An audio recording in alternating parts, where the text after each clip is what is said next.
রাত পোহালে হামজা পা রাখবেন বাংলাদেশের হবিগঞ্জের স্নানঘাটে। তাই দিনভর চলেছে ফুটবলের এই হিরোকে বরণের প্রস্তুতি। গ্রামবাসী আর আত্মীয় স্বজনের মুখ থেকে এবার জানা গেছে স্টারডামের রঙিন জার্সির নিচে থাকা মানবিক এক হামজার গল্প। হবিগঞ্জ থেকে বিস্তারিত থাকছে রায়ান আহমেদের পাঠানো রিপোর্টে।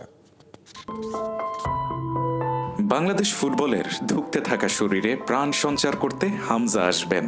খোয়াই নদীর বাঁকে বাঁকে তখন নেচে বেড়াচ্ছে অদ্ভুত এক উত্তেজনা।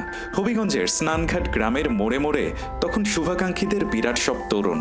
তাতে বড় বড় হরফে লেখা আছে, ওয়েলকাম হোম হামজা। খানিক এগোতেই হামজার বাড়ি। সে গেটে ঘরের ছেলে তো বটেই, পুত্রবধূ অলিভিয়াকেও স্বাগত জানানোর প্রস্তুতি চলছিল। বাড়িতে ঢুকতেই চোখে পড়ল এলাহি কারবার।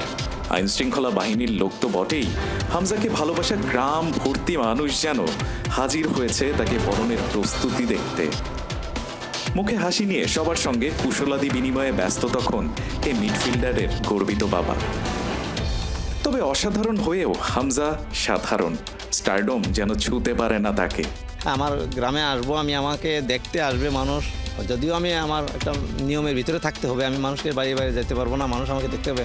তো কেন এত প্রোটোকল, কেন এত বাধা থাকবে? পাওয়া গেল ছেলেবেলার বন্ধুকেও, যার সঙ্গে ফুটবল নিয়ে তাপিয়ে বেড়াতেন মাঠ। ওর রানিং দেখে আমরা আসলে এক্সাইটেড হয়ে যেতাম।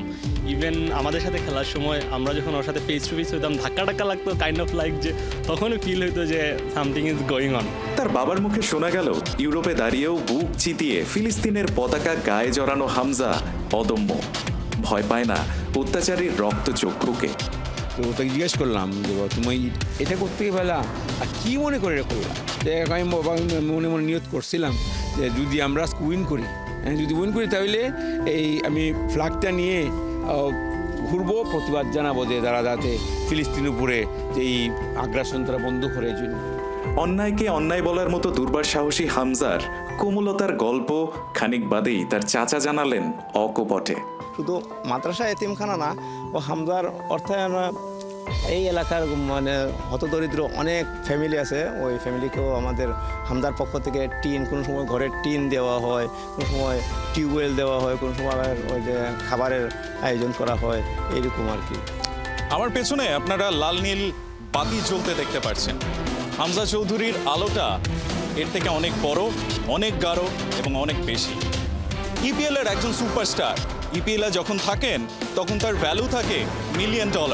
সেই হামজা চৌধুরী যখন বাংলাদেশের জার্সি গায়ে জড়াবেন, তার ভ্যালুটা কত হবে সে প্রশ্নের উত্তর না হয় তোলাই থাকুক। তবে হামজা চৌধুরী যখন বাংলাদেশে আসেন, তার আত্মীয় স্বজন, পাড়া প্রতিবেশী সবার কাছে হামজা চৌধুরী যত না বেশি সুপারস্টার, তার থেকে বেশি একজন মানবিক, সরল মনা, দিল খোলা মানুষ। স্পোর্টসম্যান তো বাংলাদেশে অনেক এসেছে, সুপারস্টার ভবিষ্যতেও আসবে। তবে হামজা চৌধুরী বাংলাদেশের ফুটবলের জার্সি যখন গায়ে জড়াবেন, তা হবে গর্বের এবং সম্মানের। রায়ান আহমেদ, ৭১, হবিগঞ্জ।